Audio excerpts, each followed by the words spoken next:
journalism in the advent of fake news and disinformation in my country. We need to work it out. We need to prove that we are the voice of the people.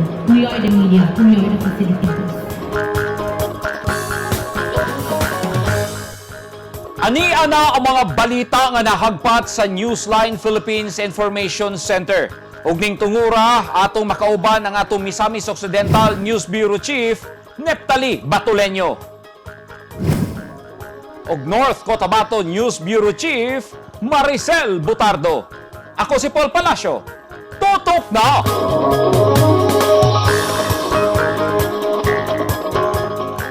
Sa mga headlines, duha sa tulo ka mga lalaking ipampusil patay sa Alyosan, Cotabato, miyembro sa BIFF.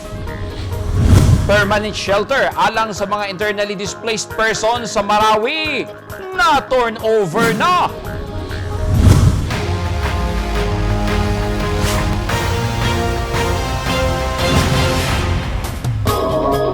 Sa detalye sa itong mga balita, wala magpaapekto ang ubang mga residente sa Marawi City sa hagit sa kinabuhi kay naningkamot gyud sila sa pagpangita og panginabuhian human ang Marawi Siege. Nadugangan pa ang ilang problema dihang miabot ang pandemya. Ani ang report ni Eugene Hinutan. Kung kanyadto, mukita si Ahmad Ali Patadato ug kapin 2,000 kada adlaw isip computer technician sulod sa Marawi Commercial Center sa Marawi City. Karon maglisod na kining makatigom og 300 isip tricycle driver. Nabago ang kinabuhi ni Patadato human sa hapit 5 ka bulan nga gyera sa Marawi niadtong 2017 nga mikalas sa 168 ka kinabuhi sa mga sundalo ug pulis. Dako ang epekto sa gyera ngadto kaniya ug sa iyang pamilya. Nahimuyong malinaw ng pamilya ni Patadato sa Barangay Tuka gilid sa Lake Lanao at bang lang sa Ground Zero nga karon gitawag og most affected area kun maa. Sa pagkahagsa sa Marawi, nahugno usab ang iyang damgo alang sa iyang pamilya ug human sa 4 ka tuig, hinay-hinay na siya nakabangon. Mahirap talaga kasi hindi tulad ng dati, tulad ng dati, nung una yung dati, maraming pera yung mga tao, pero ngayon, wala na, parang bankrupt na yung tao kasi yung pera nila nasunog sa Marawi. Naglisod ang katawhan sa Marawi human sa gyera. Apan dako ang ilang pasalamat kay buhi ug kumpleto ang iyang pamilya. Niadto Oktubre 17, gihandom ang ika-4 nga Liberation of Marawi. Apan matud ni Patadato, nagpabiling labas sa huna-huna sa katawhan sa Marawi ang nahitabong gyera. Isip survivor sa gyera, usa lang ang hangyo ni Patadato sa gobyerno. Kasi mahirap yung mga kapag maulit naman to, itong kalahati na naman, sira na naman, di ba? O makisira na naman, wala na mga aming titira, takbo na mga kami, ibang lugar. Dapat tawag ko sa gobyerno, hindi na ito maulit. Hindi ito maulit itong paggira ulit dito sa Marawi. Dapat, wala na ito, dapat peaceful na. Habang buhay na itong peaceful na itong Marawi City. Kung atong makita, daghan pang luna nga bakante sulod sa maa, buot pasabot, daghan pa ang wala nakatukod ug balik silang pwesto. Kung mabalik ng normal ang Marawi Commercial Center, makabalik og negosyo ang katawhan, usa si Patadato nga naghandom nga makabalik isip computer technician aron mobalik na sa normal ang panudlanan sa ilang pamilya. Eugene Hinutan, Newsline Philippines. Stay safe. Nagbunga na ang hinaguan sa mga kanhi rebelde sa Impasugong Bukidnon nga nananom og adli rice sa 3 ka ektaryang luna sa gobyerno. Kaning bag-o lang giharvest sa 25 ka mga kanhi rebelde ang ilang gitanom nga maayong kalidad sa humay. Nitong bulan sa Mayo ning tuiga nila gitanom ang binhi sa adli rice ug nagbunga gyud ang ilang hinaguan kay miabot sa 600 kilos ang ilang naani. Sumala sa mga kanhi rebelde, nakabato na sila og kahibalo sa pagkugi sa pagpananom tungod sa gobyerno nga wala nila matun-an dihang anaa pa sila sa kalihukan. Sumala ni Lieutenant Colonel Edgardo Talarok Jr. ang commanding officer sa 8th IB, dako ang ilang kalipay kay nagbungasab ang ilang hinaguan.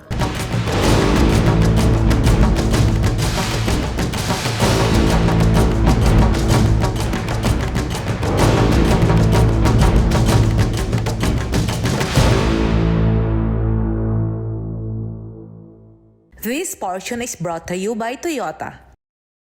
This portion is brought to you by Philippine Sports Commission. This portion is brought to you by Rizal Memorial Colleges. Nanimpad ang Deputy Mayor sa mga Maranao sa Davao City pagka-gobernador sa probinsya sa Lanao del Sur nga si Randy Usman, diin iyang atbangan ang mga adyong sa lugar nga nakagamot na sa politika. Ang kapito sa kahimtang sa mga tao sa probinsya, maoy nakaaghat kaniya nga mudagan pagka-gobernador. Ani ang report. Karon pa lang, nanukad na ang pamilya ni Randy Usman, ang Deputy Mayor sa mga Maranao sa Davao City nga magpapili pagka-gobernador sa Lanao del Sur. Nagpulong ang mga miyembro sa pamilya sa mga paagi ug estratehiyang buhaton ini magsugod ang kampanya sa Pebrero 2022. One-on-one sila Usman ug kasamtangang gobernador nga si Mamintal Adjong.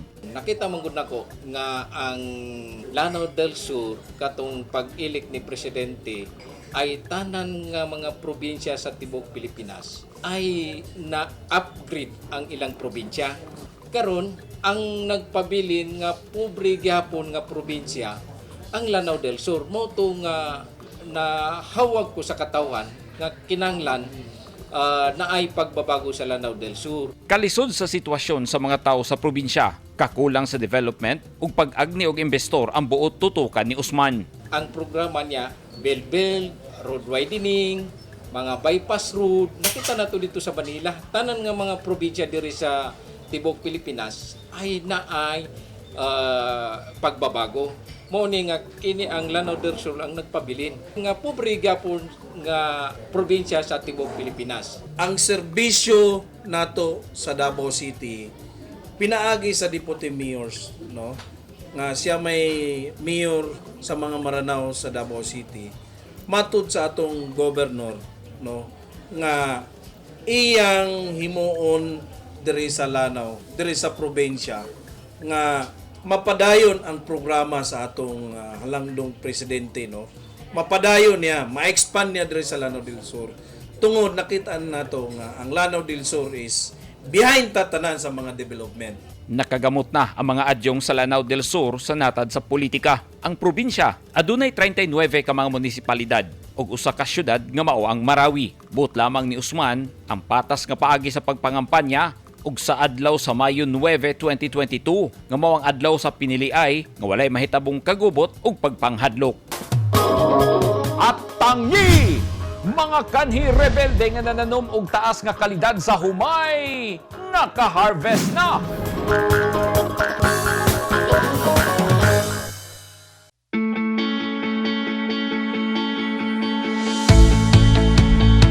Gusto ba mo og barato ug orihinal nga mga construction supply?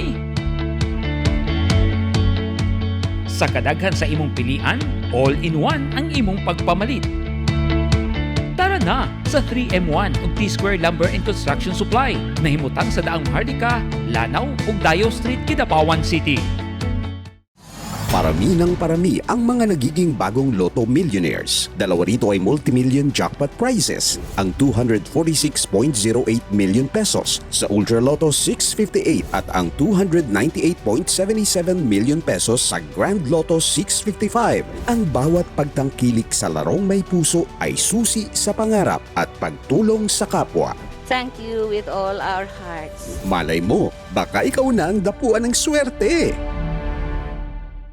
Ang mga taong dunay mga ginahambin nga mga grabing mga balatian o comorbidity, hilabi na ang mga senior citizen, sila ang mas delikado nga maigo sa coronavirus disease COVID-19. Busa dubling pag-amping ang himuon og tambali ang mga ginahambin nga mga sakit. Ang pagtumar sa Bilonga Gold Herbal Capsule is a food supplement makatabang aron mapunggan nga musamot ang mga balatian. Turmeric uluyang dilaw ang nagunang sagol sa Bilonga Gold. Gisagulan og sodium ascorbate o vitamin C aron mas mulig-on ang immune system. Ang Bilonga Gold Herbal Capsule mapalit sa mga butika.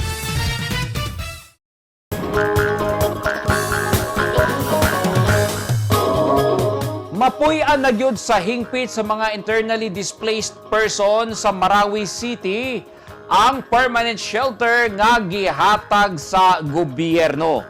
Atong sayron ang dugang detalye niini pinaagi sa atong Misamis Occidental News Bureau Chief nga si Neptali Batoleño. Nep? Daghang salamat po. Ibuksa na kagahapon pinagi sa usa ka misa sa Diocese of Digos ang duha ka tuig nga Synodality of Church, usa ka proseso nga gatigom sa mga obispo sa simbahang Katoliko aron ipaabot sa Santo Papa sa Vatican ang mga nag-urang suliran nga giatubang sa matag simbahan sa nasod aron mahisgutan sab ang mga pamaagi sa pagpalig-on niini. Ani ang report ni Orlando Dondon Dino. Kuyog ang mga kaparian sa simbahang Katoliko sa Davao del Sur ug Davao Occidental.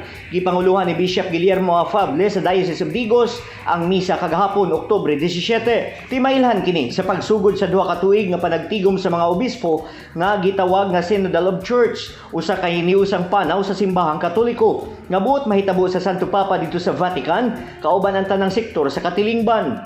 Tunong kini ka tuig diin ang tibok simbahan pinanguluhan sa atong Santo Papa uban sa mga obispo magpaminaway sa mga kasinatian, mga pamalandong, mga pangutana, mga reklamo o kalibog, ang mga katinawan, bahin sa atong panag-uban sa kinabuhi sa pagtuo, diha sa atong simbahan o diha sa atong mga katilingban.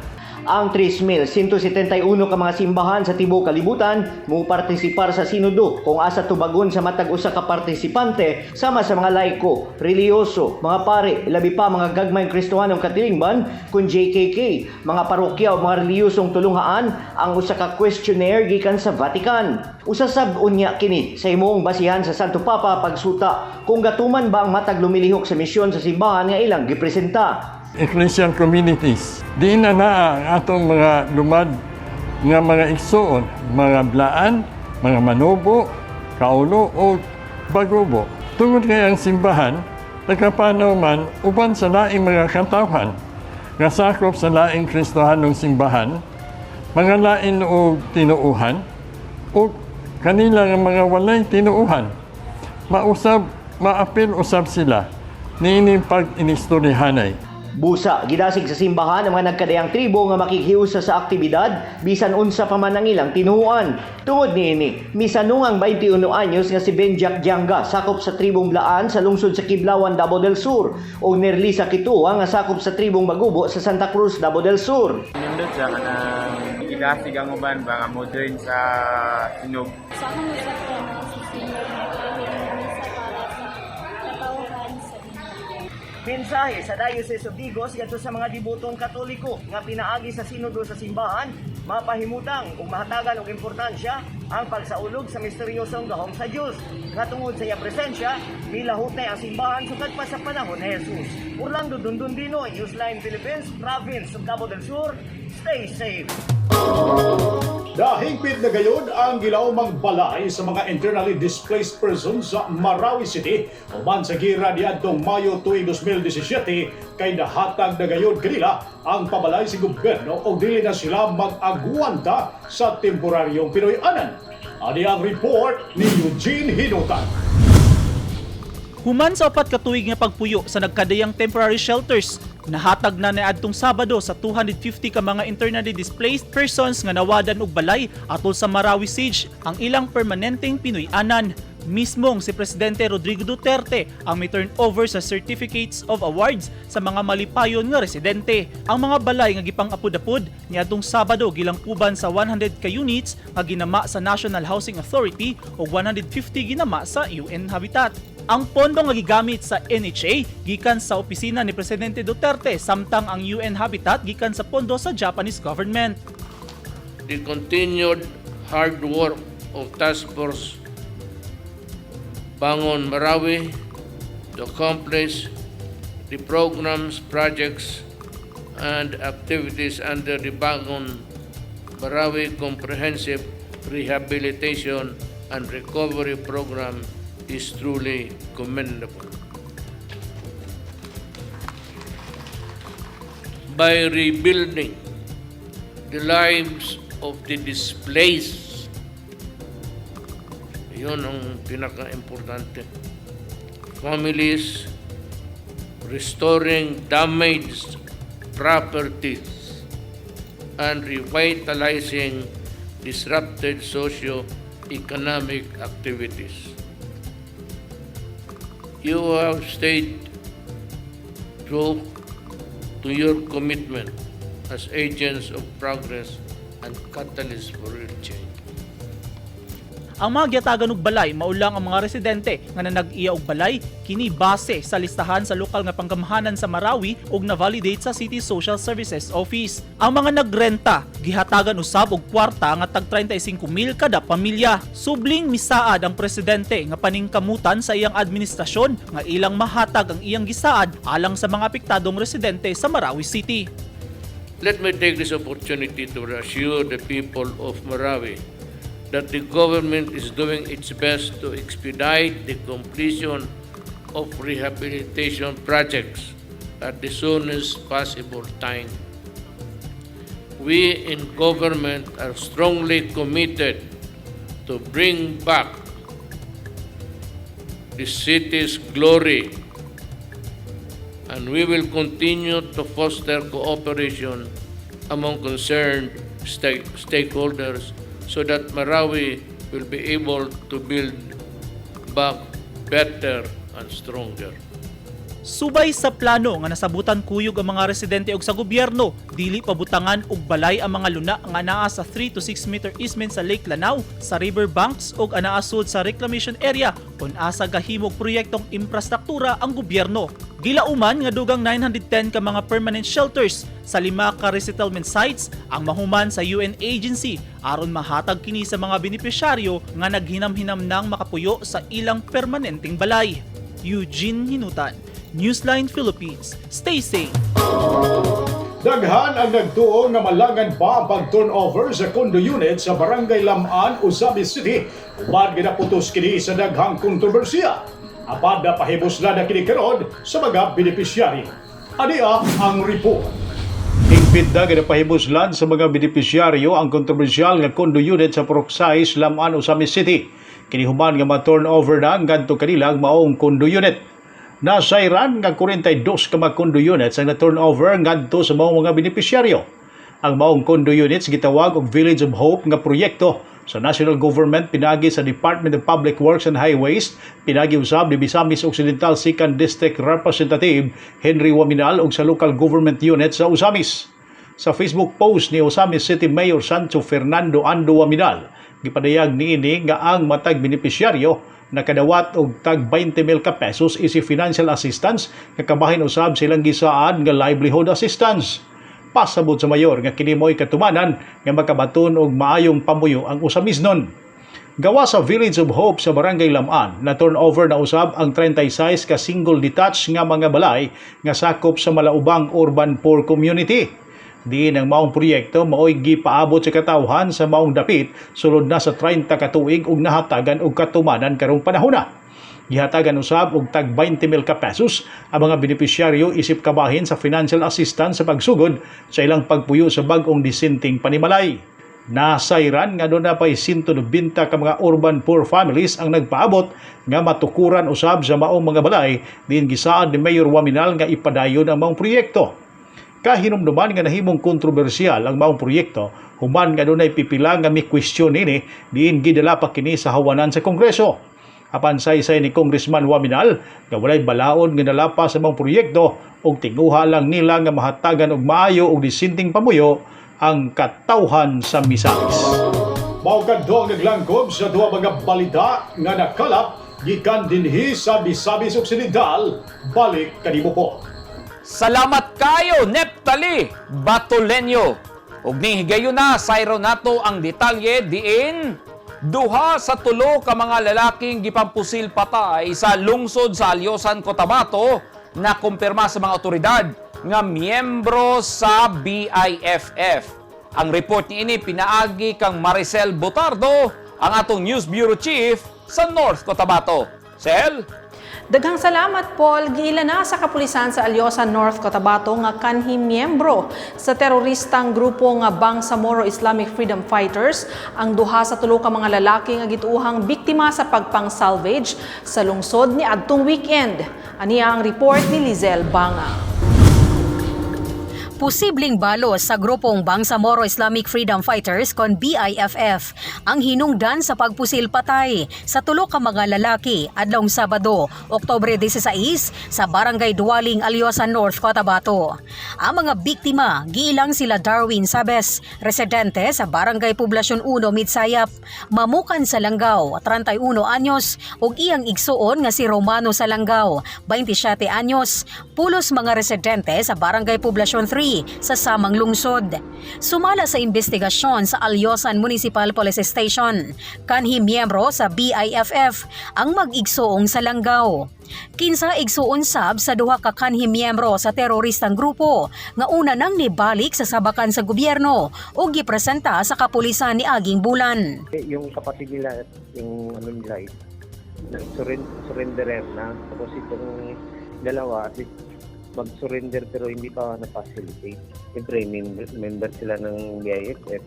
At least may lead na yun ang siguro yung motive. Nagtuo ang mga pulis na suko ang teroristang grupo sa gihimong pagtahan sa gobyerno sa ilang mga kanhi kauban. Ug nadamay lang ang biktimang si Sabes. Kinsa kauban nadtong sa magigsuong Salangao atol sa pagpamusil kanila. The case of Alyosan where there were 3 victims ang deeper investigation, no? And I received this information from our operatives na these are retaliation against the 2, no? Dalawang tao doon. Yung apelido nila is Salangao, no? Salangao Brothers. If you can recall, Ma'am Lisel, last month meron kaming surrendering na 3 BIFF members na surrendered, and we received them along with the governor. Itong Salangao Brothers were supposed to be pang-apat, no? Isa sa Salangao Brothers. So, this could have earned the ire of the BIFF o yung mga kasama nila dati for turning in to the government. Adlawng Sabado, Oktubre 16, napalgan ang mga patayng lawas nila Sabes og magigsuong Salangao daplin sa dalan sa Purok J, Barangay Duwaling nga dunay mga samad pinusilan sa ilang ulo. Naka-recover sab ang kapulisan og 7 ka basiyo sa bala gikan sa gituuhang kalibre 45 nga pusil sa dapit na hitabuan. Lizel Anyon Banga, Newsline Philippines, Province of Cotabato. Stay safe. Patayang usa ka ulitaw human kini gipusil sulod mismo sa ilang panimalay sa Makilala, North Cotabato. Aniya ang report ni Lizel Banga. Intimano nga nahikabsan sa iyang kinabuhi ang usa ka 48 anyos nga ulitawo human kini gipusil sa wala mailang mga armado pasado alas 6 kagabi sa Barangay Luna Norte, Makilala, North Cotabato. Sa investigasyon sa Makilala Municipal Police Station, samtang gapanihapon ang biktima nga si Emilio Layagin, usa ka rubber tapper o residente sa lugar. Kauban ang inahan ni ini, kalit ni sulod ang usa ka lalaking armado o gipusil kini. Hindi man kasi nila nakita mo kayo, medyo madilim na sa bag. Kanina is medyo mataya. Tapos kapatid yung na. So dito mga parapal, kaya hindi nyo nakita yung sarabas. Kaya talikod ma'am, tapos kung ito namatay, katubang, tapos mga ito nang pagpusil, kalit nang ipusil. Kaya man, ayang na, nilingi ito. Kita na nila yung anak, tapos yung kumba daw, tapos mo ito yadaw yung yung sama ka na, wala na. Hindi na ma'am, hindi na, tapos yung kala yung bumaril, tumakbo na, kumakaya ng motosiklo. Nakahiagom og 3 ka samad pinusilan sa ulo og sa kalawasan ng biktima nga hinungdan sa iyang hinanaling kamatayon. Saysay sa mga nakakita, dunay kauban ang armado nga lalaking gamaneho sa motorsiklo nga iyang gisakyan pahawa sa lugar. Wala pa'y matumbok nga motibo karon ang kapulisan sa krimen. Lizel Anyon Banga, Newsline Philippines, Province of Cotabato. Stay safe.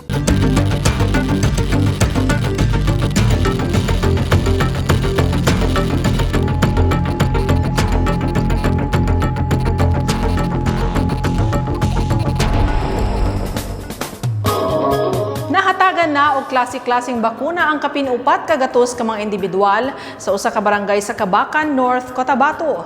Unang higayon kini nga gidala sa barangay ang pagpanghatag og bakuna sama sa COVID-19 vaccine kung asa duha kagatos og 62 ang nahatagan og first dose, samtang unom ang nahatagan sab og second dose sa bakuna.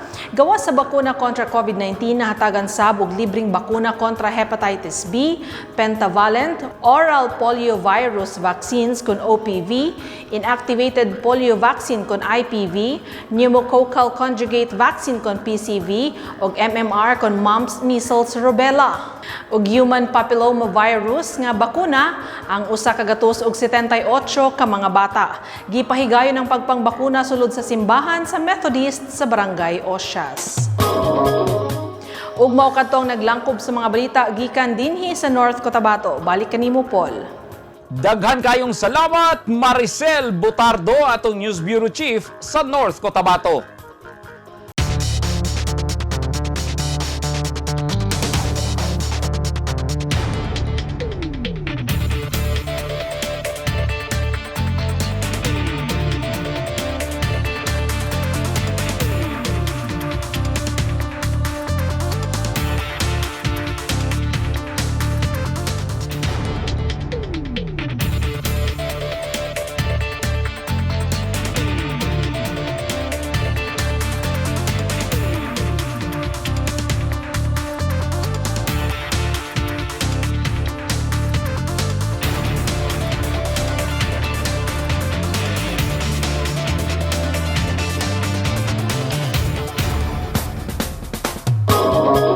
Kadto naghingpit sa mga balita nga nahagpat sa Newsline Philippines Information Center.